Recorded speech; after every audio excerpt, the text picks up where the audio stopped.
Good evening, everyone. Welcome to this evening's webinar. We're bringing you the first in our development series webinar with Subdivision NZ.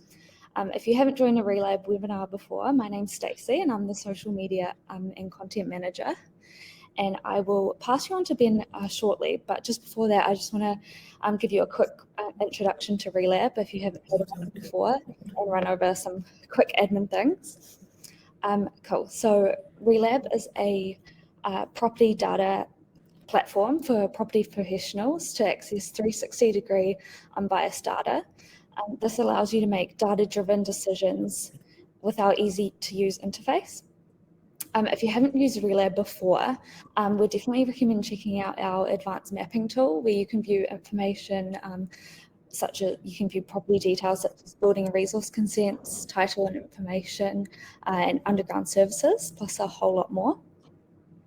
And also after the session, you'll probably be super interested in our subdivision feasibility calculator, where you can do your high-level due diligence insight.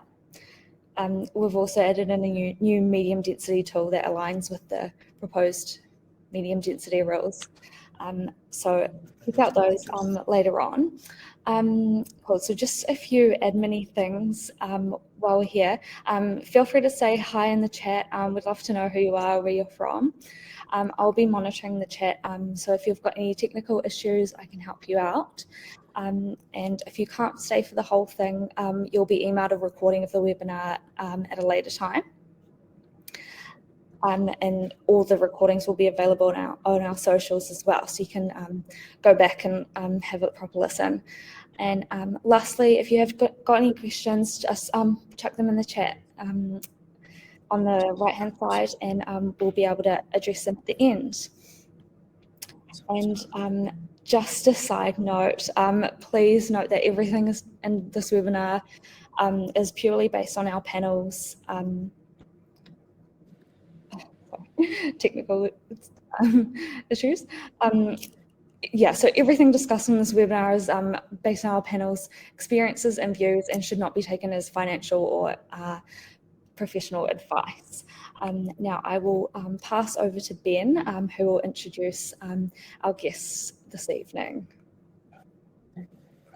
Thank you, Stacey. Do we have all the technical issues sorted? Let's have a look. I don't know.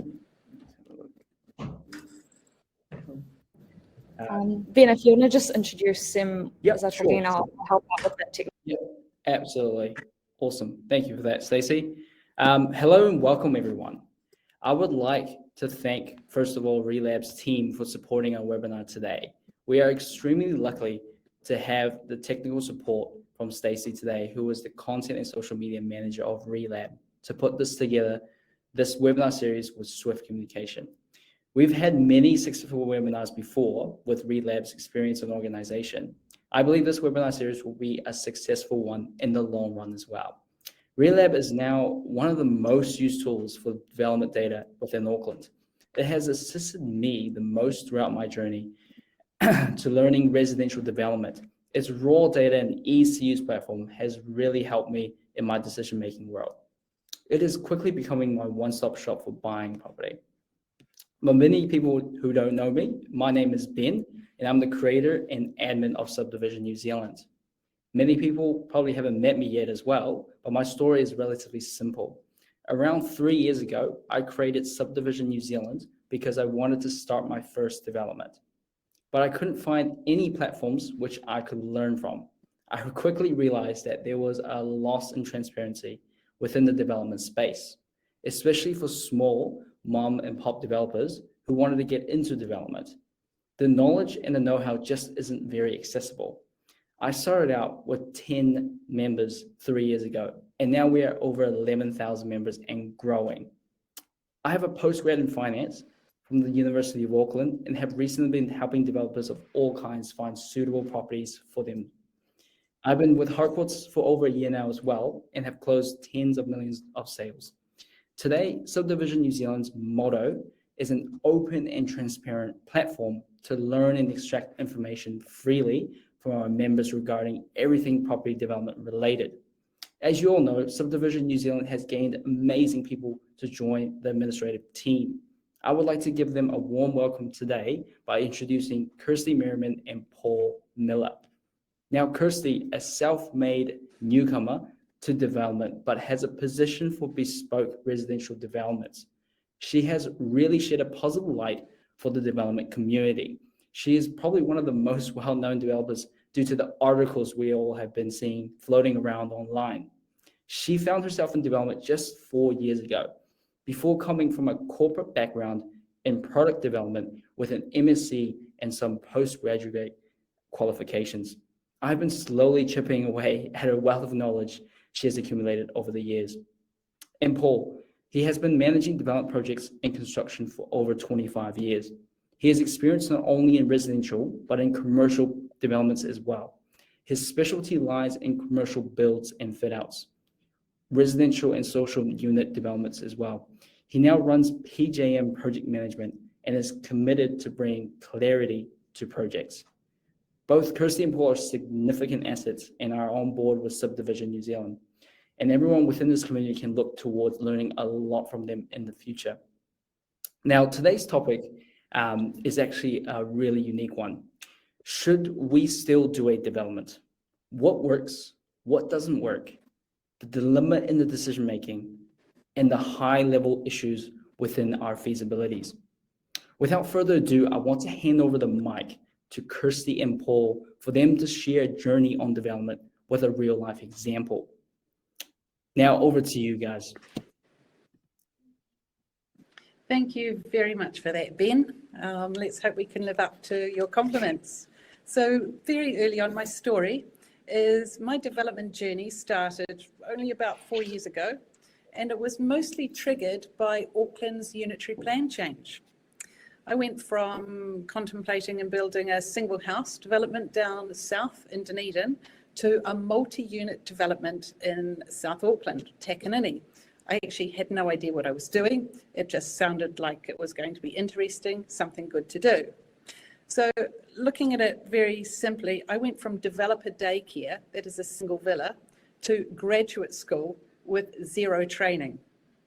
So this presentation here, webinar, is a highlight on what my biggest learnings were in a succinct short blurb, hopefully, and then it'll take you through a real life small development, an example including the costs that Paul and I have worked through. It's actually one of his own personal ones.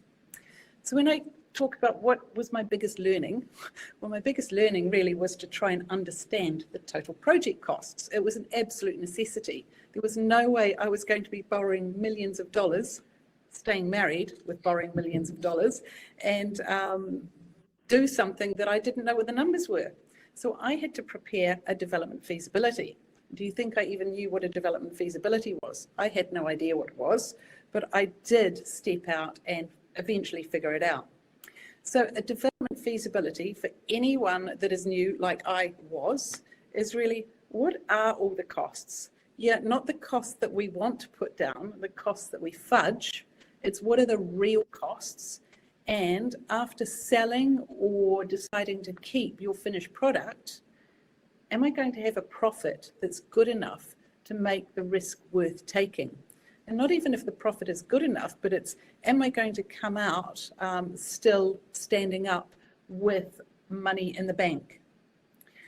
The biggest mistake I think I really did make, and I see it happening when people talk to me, and I get a lot of people talking to me now, is that they think the per metre squared rate of a house is the total cost of the development.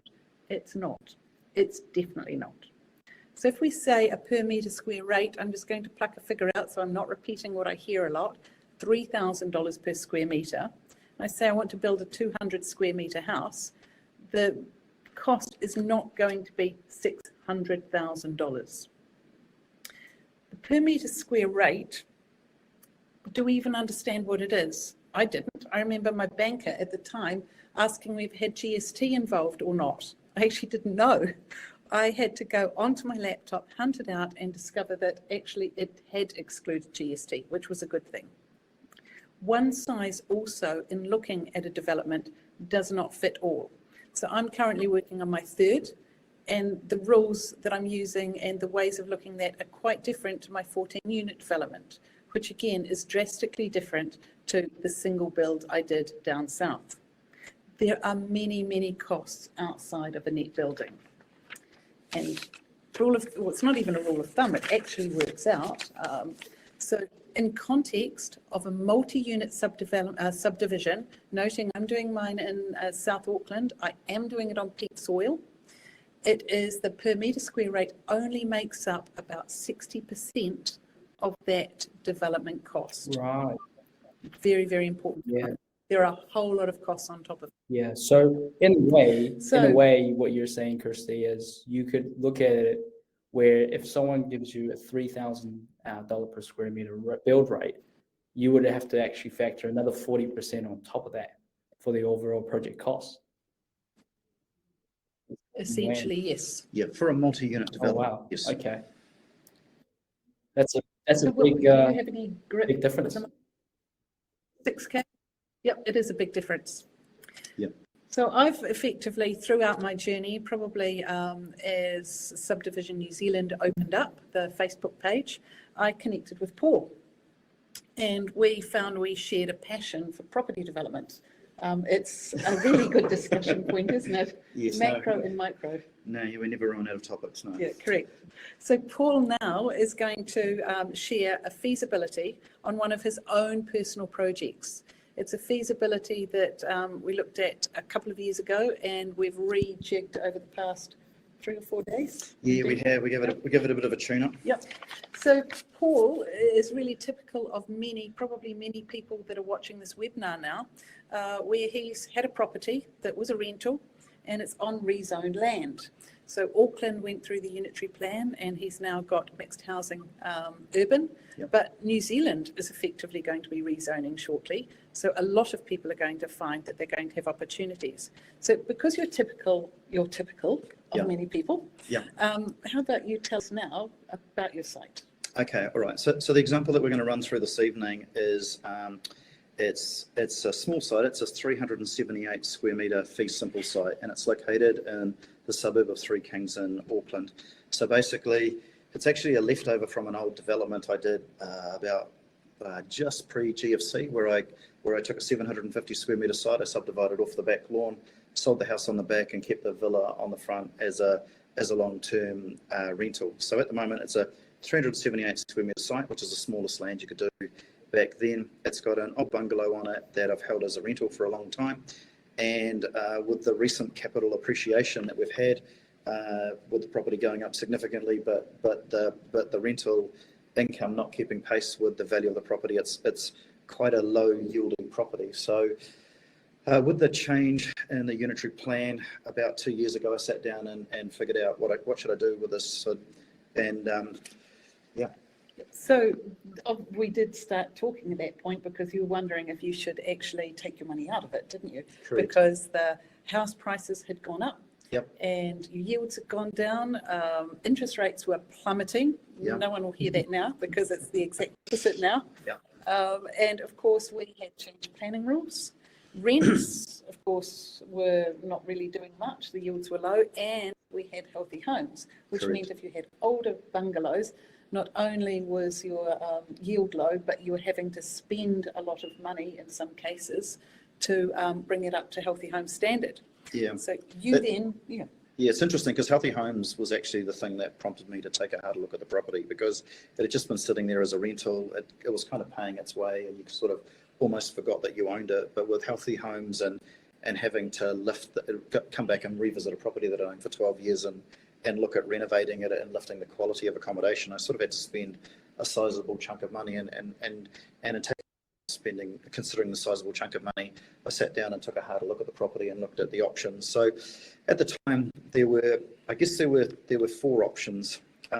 So the first 2 options is I just hold the property, continue forgetting I own it, and accept the low yield. We'll not consider that option any further today, but the second option was just selling it. So basically the property's gone up in value, it's a low yielding rental, maybe I should take the money out of it and put it into a better performing rental. And then the third options were with the unitary plan change, whether we looked at basically developing the site. And there's a couple of scenarios that we can look at on the site, and they're just up on the screen now, and they're sort of the two extremes. So the first extreme is, do we maximize the site by putting the biggest houses that we can put on it, which are, in this case, 2, 4/5 bedroom freestanding houses. So they're the image, that's the image on the right. And then the alternative is, do we maximize the site with the most number of units that we can put on it? So in this case, there's a scenario with 6 units. So they're basically, it's a 3-story walk up with 4 of the units being 2 bedroom and 2 of them being single bedroom. Okay, so you had these, and obviously you've got the pull factor involved in it, and you are going to have an opinion on what you want to do. It's not just a sole bottom line choice. True. So what of these options, what was your preference? So my preference was to go for the 2 times 4 bedroom townhouses over the 6 units. And there is no right or wrong answer with this, but I guess my preferences and what I was most comfortable with was the 4 bedroom options, and it was for the following reasons really. So it's cheaper and faster to deliver. It costs 2/3 the money. When you looked at the context of where this property is, so it's in 3 Kings. It's basically a leafy older suburb with families in it, and a lot of when you look at the rental, so this is a property I'm looking at holding as a rental. When you look at the rental competition, there's a lot of older stock, like the existing house on it, and any new stock tends to be properties like the image on the left, where people are doing walk-ups and terraced housing. And one of the things that I liked about the 4 bedroom option is you're swimming against the tide a little bit, and you're putting a product to market which doesn't really have any competition. To my knowledge, I don't know of any other 4 bedroom houses / 5 bedroom houses being built in this area for rental. So I think when this product came to market, I'd be surprised if I had any competition. So the other thing was that when you actually run the numbers on it, the yields are very, very similar. So long story short, the 2 4 bedroom houses cost 2/3 of the money of the 6 units, and the rent also happens to be about 2/3 of the 6 units. So the debt to equity or the debt to yield ratio was exactly the same. So when you sort of sat there and said, is it worth borrowing, another several $100,000 to provide 2 more units, you weren't making more, we weren't making a greater cash flow out of it. And I think the final decision for me was, it just comes down to a personal one and a comfort factor. I have other 4 bedroom townhouses in the area, and they rent out well. I just don't have problems with tenants. I've got some properties that I've had for like 10 years and never had an untenanted week in it. And so I'm more comfortable with the 4 bedroom townhouse product. So I tended to lean that way. Yeah, and it was interesting just when we were getting ready for this, just a perspective. And I noticed someone's just asked if it actually does fit on a 378 metre square site. Yes, it does. Yep. But one discussion we had is if we think of bedrooms, so the 2 bedroom or the townhouses are 8 to 10 bedrooms, whereas the other one on the other side, the walk-ups are a similar, just greater number of bedrooms. But so you got 4 with 2, so you got 8, and you got 2 with 1. So you got 10 bedrooms. So you got 8 bedrooms, possibly 10 on the townhouses, and you've got a solid 10 bedrooms in the 6 units. Yeah. I think the other thing that I didn't mention is now these 2 options are, obviously one of the options that most people would look at as well. Now, would you say there's a difference in timeline for these options? So would you say that the 3-level walk-ups would take longer or similar amount of time, or would you say the other one would be a lot easier to So it absolutely take longer, and where it would be longer, I think would surprise people the most, is actually in the designing and the consenting. So these days, I have a general observation that it takes the same quantum of time on a multi-unit development to design and achieve a resource consent and a building consent as it takes. So So like these 4-bedroom townhouses, for instance, at the moment, I initiated the resource consent process last September. I've got the EPA and the resource consent's due to pop out this week, next week.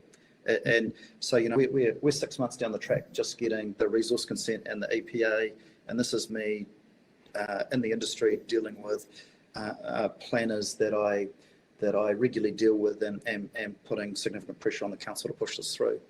So I haven't started the building consent documentation yet, but by the time we spend a couple of months documenting the building consent and the council taking 2 to 3 months to process the building consent, it's in you're rounding to a year pretty quickly to get a resource consent and a building consent. The 2 4-bedroom townhouses would probably take about 10 months to build at the moment. You used to be able to build them quicker, but when you look at the productivity issues in the market at the moment, you'd probably say it's 10 months. So if we were to quickly transfer that across to the 3-story walk-ups, they'd probably take another month or 2 to document, and they'd probably take another month or 2 with the resource consent and the building consent due to their complexity. You're pushing, you could legally put this product on the site, but there is more non-compliance issues, and with the greater number of non-compliance issues and the complexity of the job, just everything will take longer to process. I think the build time of the 3-story walk-ups would probably be about 12 months at the moment. Okay, yeah. It certainly will cost a lot more, wouldn't it? Yeah, it would. It's about another third more. I think the other thing that I didn't touch on before on my preference for going for the 2 4-bedroom townhouses is I think it has a freestanding houses on their own titles that are not joined. You'll see that they sort of are approximately 1,200 millimeters apart. They don't quite touch. Has a higher long-term value. I think that Kiwi freestanding house on my own title would have a greater long-term appreciation element to it than a walk-up. Yeah. Okay. So what was the outcome, Paul? And are you going to proceed? No. So in answer to the question, Ben, why we're not going to do it, it's because it doesn't stack up. So the feasibility is actually 2 years old. You know, we could have. It's interesting when we were doing this. We could have put a project up here that was sexy and slick and showed like a 20 or 30% margin, and you know, we do certainly have projects that do that. But the reason why I wanted to show this project is I think it's probably quite similar to what most people will have, where they've got a property that was primarily a rental, and then they now can repurpose it as a development site. So briefly, the reason why this project doesn't stack up, and we'll dive into it a little bit more when we run through the FISO in a minute, is the FISO that we did 2 years ago versus now, the construction costs have gone up 10 to 20%. So that's a significant escalation. The interest costs have doubled. So when I did the first feasibility 2 years ago, and then I updated it 6 months later, I was putting, you know, money was 2.2%, and I was doing my sensitivity analysis at 2.5% and 2.7%, and now money's 5% all day long, and you're probably doing your sensitivity analysis at 6 and 7%. And the other thing is the actual finished value of the units have come off their highs. So these houses 12 months ago, if I was to bring them, if they were actually built and you were to bring them to market now versus 12 months ago, they're probably worth about $100,000 each less. So, and then the fourth consideration are rentals. So the rents are static. So just to recap, it's kind of a storm of everything kind of going wrong. So the construction costs have gone up, the interest rates have doubled, the cost of the finished product has come down, and the rents have gone nowhere. Yeah.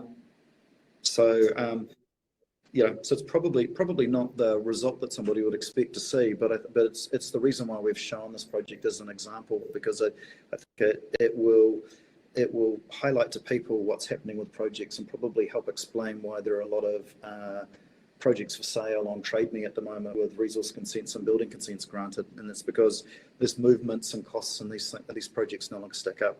In particular, the building cost inflation. Yeah. It's just not viable. Yeah, so when you sort of took a step back away from the numbers and you took the highlight, or you know, sort of like the one-liner on this, it's basically you were previously, when I did this feasibility 2 years ago and updated it 18 months ago before pulling the trigger on the resource consent, etc., I was looking to borrow about $1.7 million, and I had a product that was worth about $3.5 million. So, you know, there was it's a pretty healthy profit margin in it. You know, there was my borrowings might have been a little bit higher, to be honest with you, but I think that the feasibility I had at the time, I was sort of showing a $500,000 equity gain.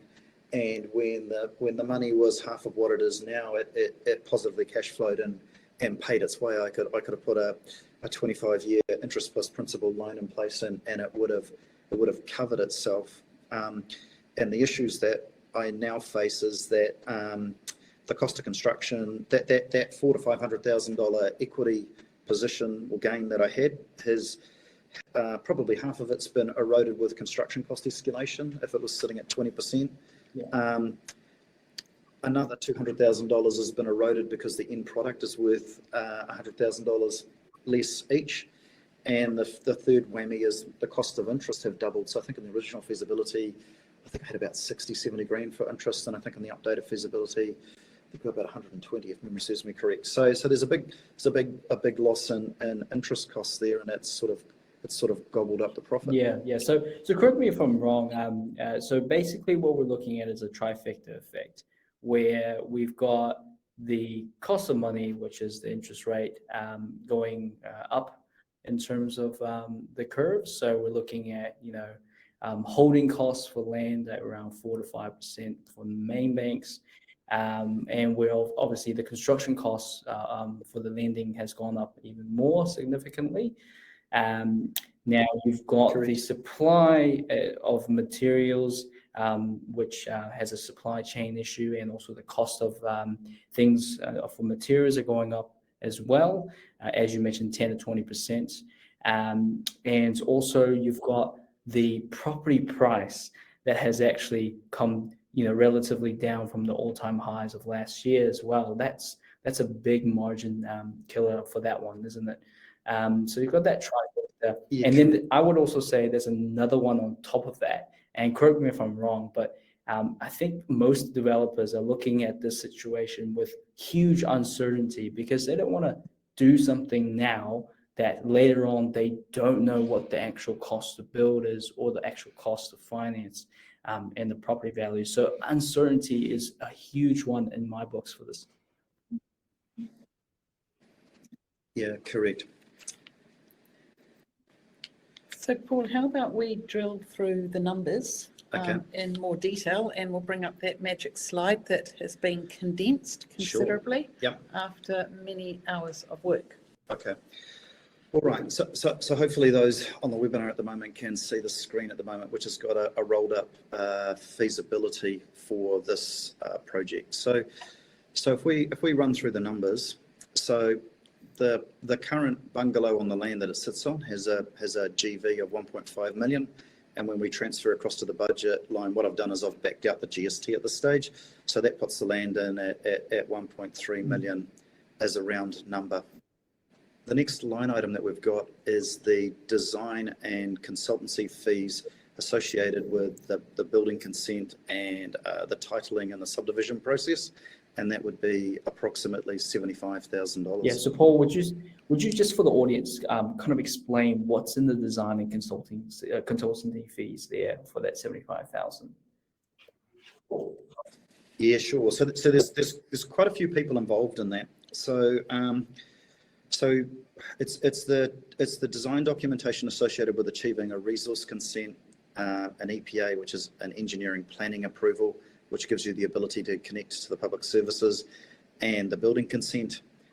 It's also so these are all the documents required for a resource consent, an EPA, and a building consent.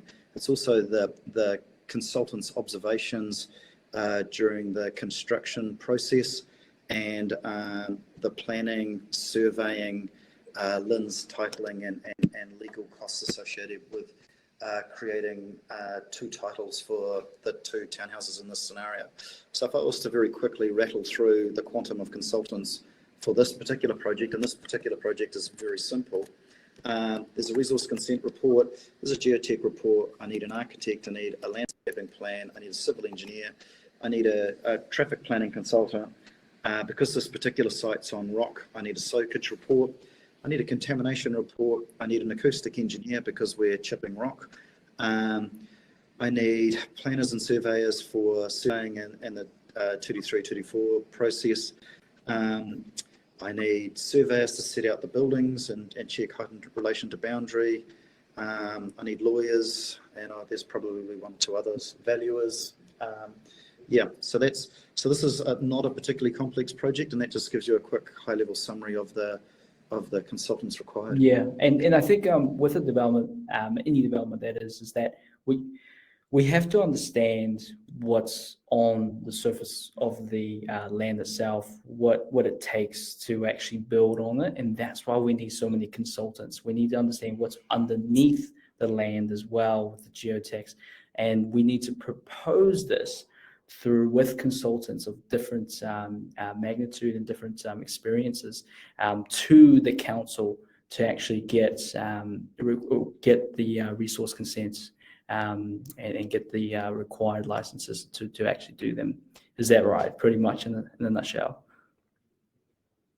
Yeah, correct. Yeah. So if we keep moving through this, Ben, so the next item is council fees. So we've got a resource consent, a building consent, and a development contribution, and that totals $40,000. Cool. And would you be able to just quickly break that down in terms of those fees there?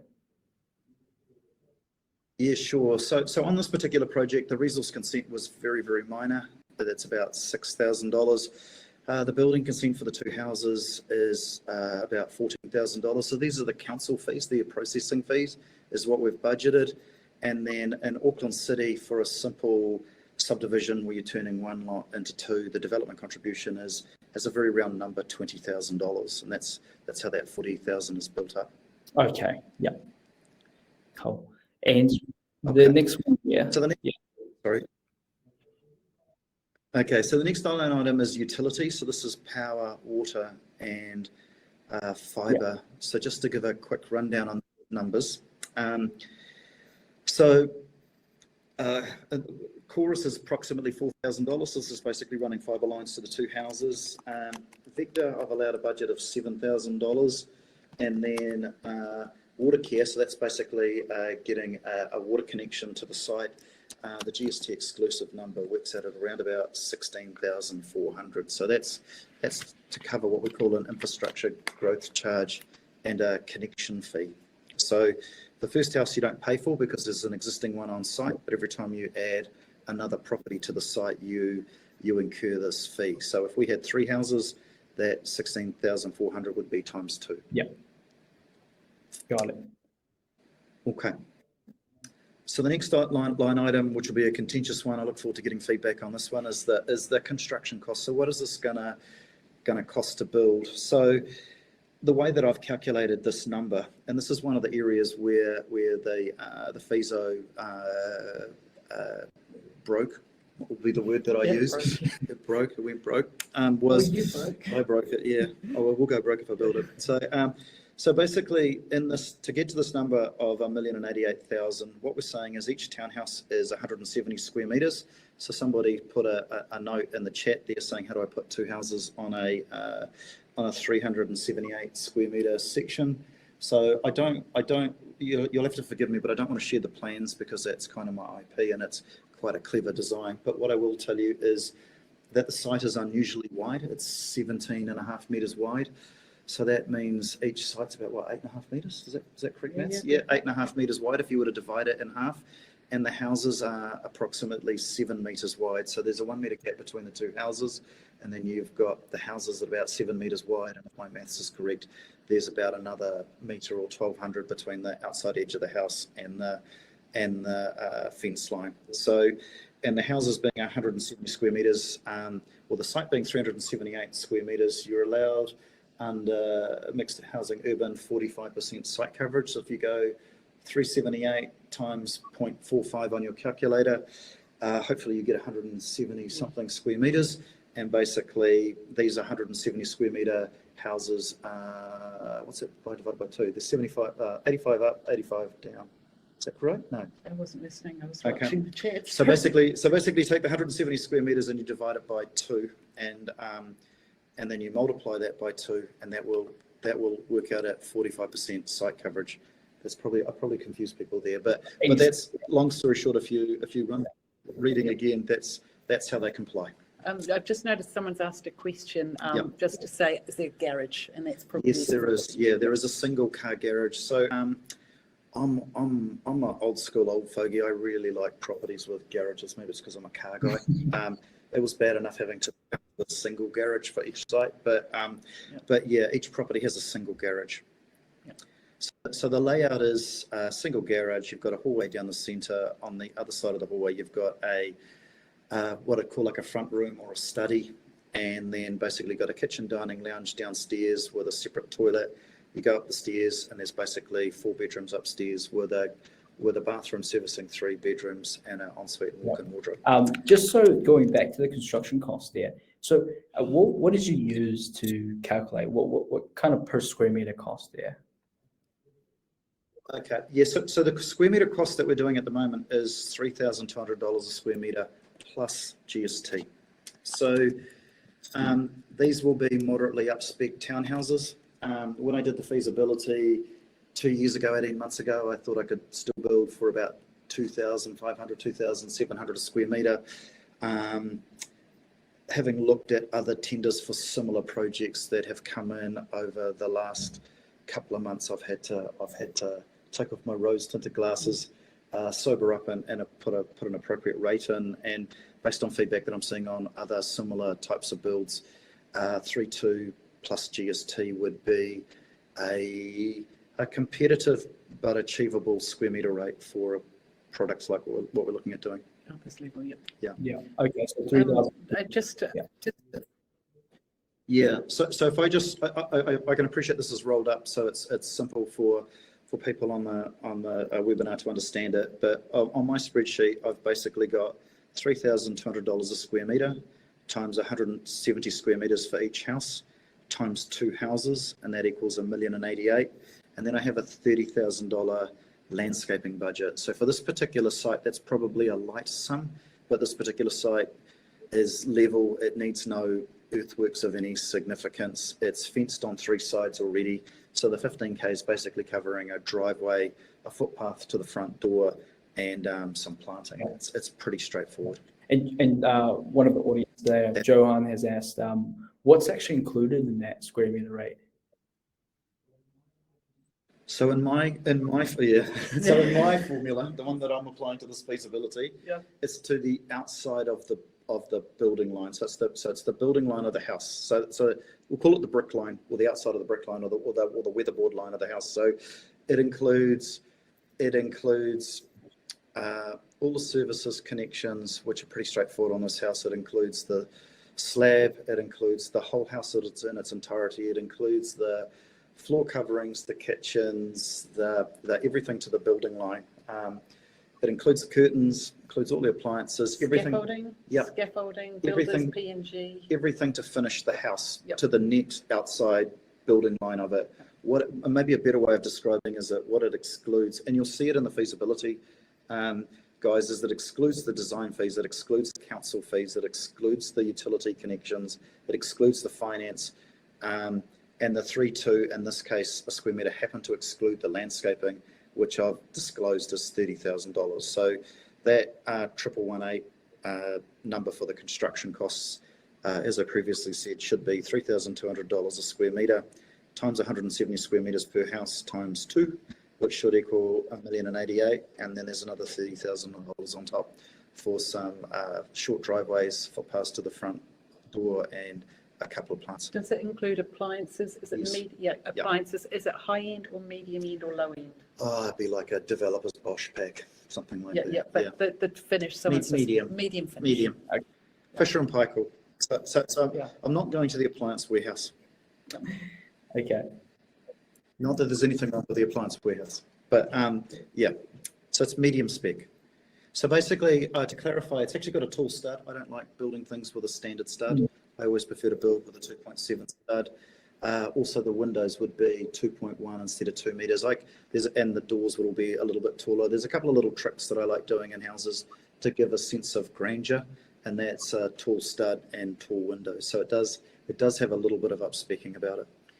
The other question being this, does it include subdivision cost? No, the subdivision cost sits in the 75k, and also the council fees are 40.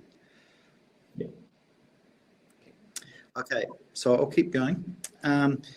So the finance cost, and the finance is really, really tricky because it depends on your circumstances and how you're going to go about it. What I'll do is I'll explain how I worked out the numbers to come to 115,000 here.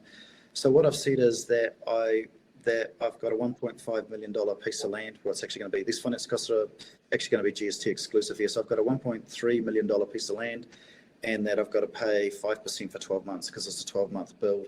And then on the balance of the costs, which are basically the 3.116 million less the land, I have multiplied that cost by 5%, and then I've halved it. So you might ask, why did I halve it? And that is because for the duration of the construction, I've paid for the land its entirety. I've got to pay for 100% of the land.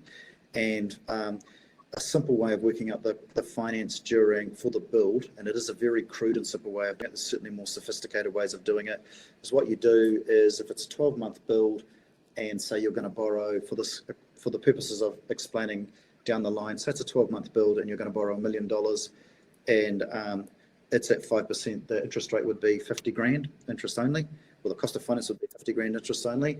And what we do is we realize that we're not borrowing them the full $1 million from day one. So say a quarter of a way through the job, for simple maths, we've spent a quarter of the money. Halfway through the job, we've spent half the money. 3/4 of the way through the job, we've spent 3/4 of the money, and then you spend 100% of the money at the end of the job.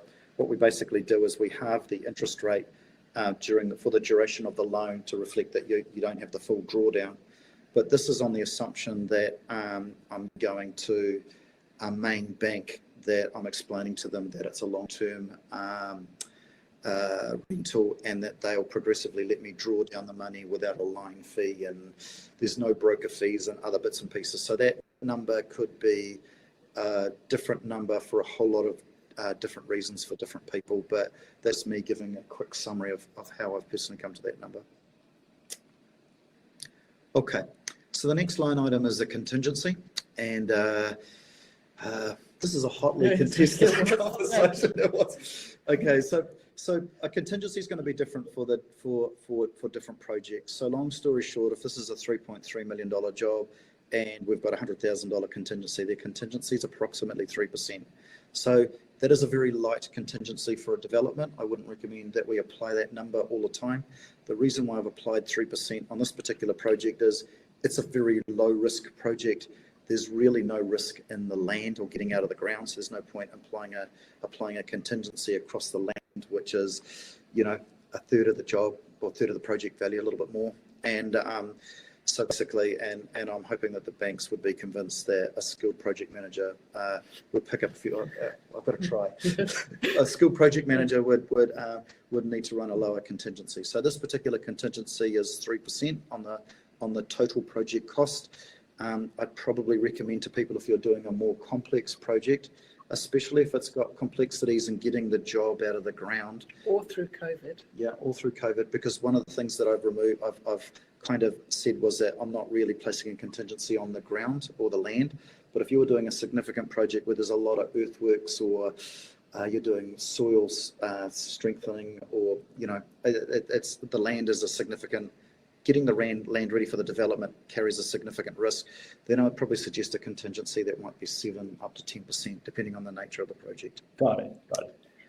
There's a good question there as well from Clifford, is that does this include the current feasibility that you have here, include the project management costs? No, I'm pricing myself in at 0. What would you suggest a project management cost would be? Yep. Oh, that's a slippery slope. So it depends on the nature and the complexity of the job. So a project manager will typically charge a monthly fee, and depending on the complexity of the job it could be anywhere between 3,000 and if it was like a $20 million job or a $30 million job, it could be up to 8 to 10 grand a month plus GST. Depends on the nature and the complexity of the job. On a lot of the, and this is just me personally, on a lot of the medium density infill housing projects, the PM fee, depending on the complexity of the project and the quantum of service required, will fluctuate anywhere between 4 to 8 grand. I see. Okay. All right. So net project cost on this particular job is, I'm rounding these numbers up, is 2.780 million. We now add the GST in, and that gives us a total project cost. And again, I'm rounding this to $3.2 million. So when we sit there and say, if we were to look at going through all this heartache and pain and borrowing all this money, how much of an equity uplift do we make, whether we choose to sell it or, I think the houses at the moment are probably worth about 1.65 million each, if I'm honest with myself. And that's always an interesting thing with these feasibilities. They are really tainted with what you want to believe, and it takes great skill to remove rose-tinted glasses and put truthful numbers into it. So you might see here that I'm tainted with the contingency level. I've certainly applied rose-tinted glasses with the contingency, but so on the value, I think these are sort of 1.65 million. So basically, in very round numbers, there's possibly 100K equity uplift. If I chose to sell them and put marketing costs in, it would be 0. So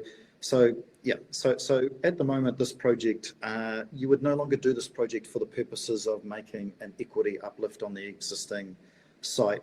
And to just really quickly recap how things changed from making something like $400,000 to $500,000 on paper, depending on how much I thought the houses were worth.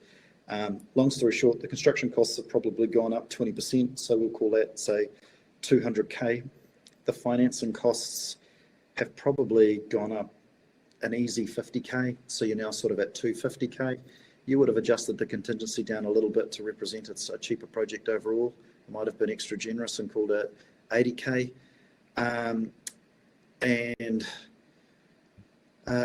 the sale price has probably come down $100,000 per house, so I've wiped out $200,000 there. So look, those numbers might not quite add up because I'm sort of shooting from the cuff, but I think you can kind of figure out, if you sort of ran an invisible column down the side with the old numbers versus the new numbers, how something in the magnitude of $400,000 to $500,000 and what I thought the margin was going to be evaporated. Yeah, just like that.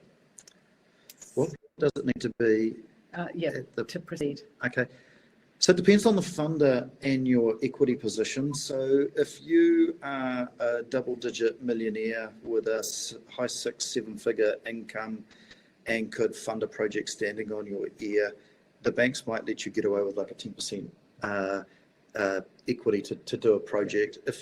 Because they're looking at you as a greater picture, if a project had to stand up 100% on its own merits and not supported by your income or any personal equity, it was totally freestanding in its own silo, I would agree 20 to 30%, as per what Nathan's saying. But a lot of the more second tiers that are into property finance in a big way look at the internal rate of return. Yeah. So it's 25% as a basic rule, and that's the time value of money as well. So, you may be able to stretch out and get a 30% return if you take 5 years to build it, but actually that's a pretty bad return. Whereas getting a 20% return over 2 years it is much better. Yeah, correct. So what the team is saying here being 20 to 30%, 100% agree. So that's on the basis of the project standing up on its own merits. I do have high net worth individuals who like doing quality developments in like blue chip suburbs in Auckland, and they will accept a lower margin because they've got a longer term focus on capital gain, and that's just their thing. They want to own nice houses in nice suburbs, and those definitely run lower margins because of their financial position. They can do that, but yeah, 20 to 30% as a rule of thumb. I would agree. Yeah. What are some of these other questions? These more finance things, Ben? Yeah. There's some question. So Yeah, so Joanne has also asked, what if they decide to sell on completion and not hold as rentals? So based on this example there, it is sold as on completion, and that's where that $3.3 million total value is coming from. But you know, the GST won't be involved. Yeah. So in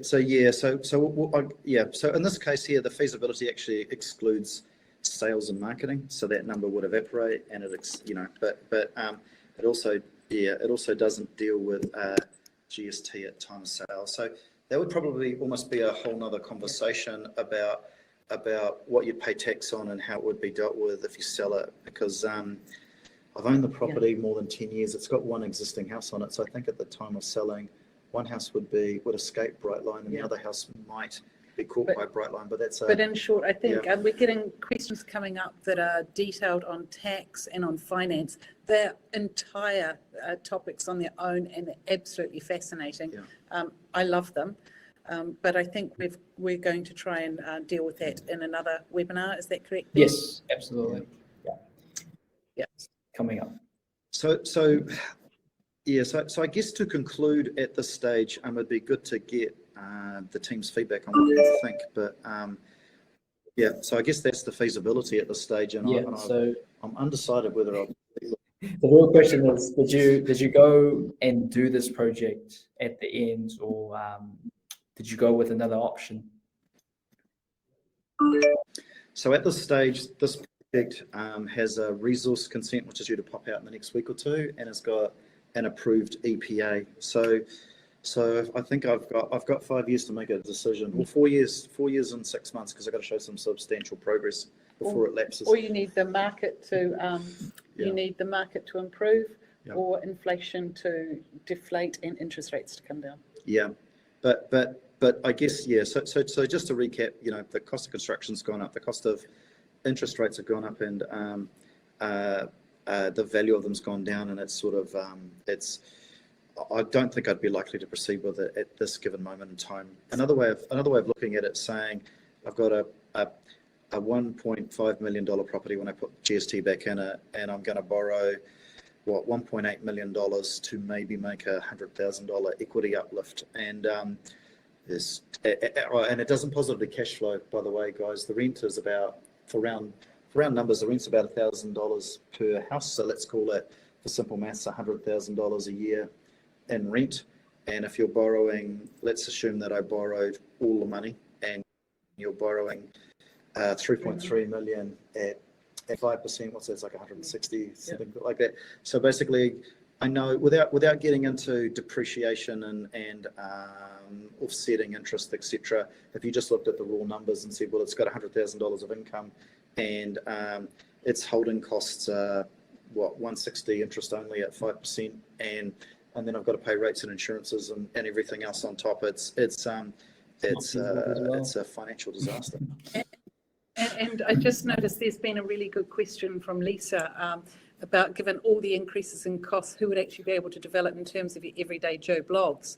Well, actually, that's the point. There are a lot of people now unable to develop, and they're probably people that have had high land costs, or they've got to buy all the resources in.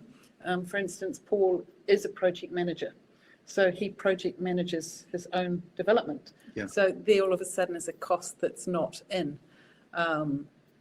So only developers, to make it work, are going to have to be doing different construction models, larger sites with lower costs of land, and maybe buying some materials in themselves, taking greater risks. So there's a few more questions just here about the value of land. It's quite interesting, because projects really struggle to catch up, to stack up at the moment. And some of you guys might have seen me posting recent projects on the Facebook page, and the language that I use is the bottom line cost. So I'm sitting there saying some of these developments cost like $6,500 to $8,500 a square meter, when you're including land. And the problem that you run at the moment is, if you're doing like a multi-unit development, and it's like $6,000 a square metre to build. So say you're doing a 50 square metre unit and it's $6,000 to build without the land, assuming you own the land freehold, the net cost of creating that unit is $300,000 a year. Sorry, $300,000. And if it's renting out for $400 a week, you're kind of getting $16,000 a year rent, I think, off the top of my head. And $16,000 doesn't fund the cost of that unit and its other associated building costs.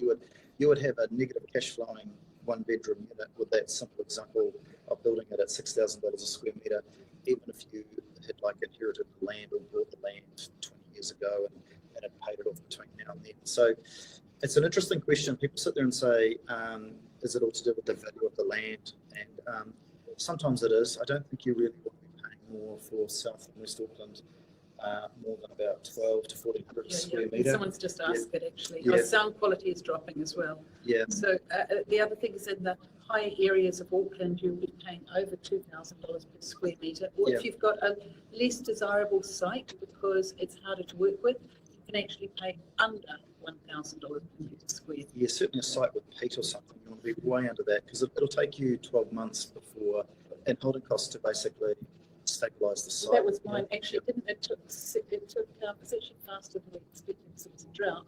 But very crudely, over a 1,500 square metre area, my I think the infill stabilization was not much short of $250,000 to fill it and compact it. Yeah. Okay. So hopefully well, you guys I think that's a great question from Sheen, is that it really depends on which area in Auckland, right? Because in Auckland, they've got many areas with different per square metre rates.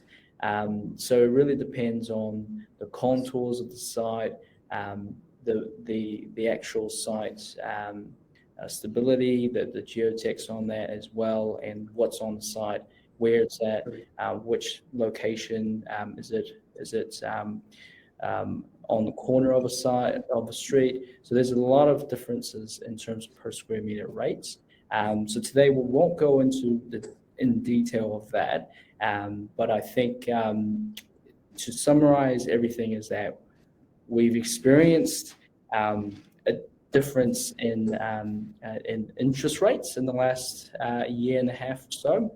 We've experienced expensive materials, cost of materials going up, and also we've experienced the prices of builds, prices of property declining a bit in terms of brand new builds alongside subdividable properties. So those are the three main factors I think that really hit someone's feasibility if you've done it a year and a half ago versus if you do it now.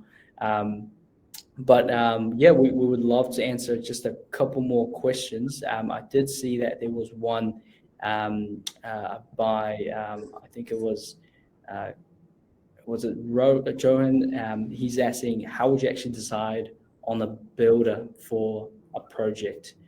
Is there any things that you would suggest? Can I quickly? Sorry, we'll make this the last question just because there are a few people dropping off because we're getting a bit late. Sure. We'll make this the last question, and we'll take on board any other questions for future webinars. Yep. Okay, so how would I pick a builder? Me personally, I am a bit of a creature of habit, so I like working with builders that I've worked with in the past that are specialist builders in the type of project that I'm doing. So I wouldn't use a residential builder for a specialist corporate fit out, nor would I do it the other way around. So I tend to have a pool of specialist builders for different size projects that do them well and do them regularly, that I have a good working relationship with. And I basically do what I call a selective competitive tender, where we go to 3 to 4 people that are known to be reputable, that we have established relationships with, to competitively build a job. I get nervous about using people that are pioneering, doing a project like this for the first time, or Bob the Builder who's not appropriately capitalised to do projects, because the builder is most likely to be the person to ruin your project during the course of the development in a number of ways. The first way is just the relationship. They can make your life hell because you don't get on with them, because you're incurring variations, because they're delaying the project, etc. It's really the most important thing, I think, in a project is to deal with a builder that you have a really good relationship with and an enduring relationship. Awesome. That's solid. Thank you. Agree. Yeah, key point being there is you're dealing with one thing I know I've stood by is it's people first, process second. The people are really, really important. Yeah. So just one final closing note on that. About literally 1 in 10 phone calls I get, 1 in 10 cold call phone calls that I get from people are they've fallen out of love with the builder and the wheels have fallen off the job and they're ringing up asking for help how to solve it. And so what you want to try and do is set yourself up to win with a good builder and a good relationship. It's far more important than saving the last 20, 30 grand. It's the other thing is, and this is a whole nother topic again, it's not the start price in the tender, it's actually the end price of the construction build. And that's a massive topic. The number of people that certainly approached Kirsty privately online saying the job's turned pear-shaped, it's gone $300,000 or $400,000 or some spectacular number over budget, and I'm in dire straits. Please help would be. I'll let you talk about that another day. Yeah, another day.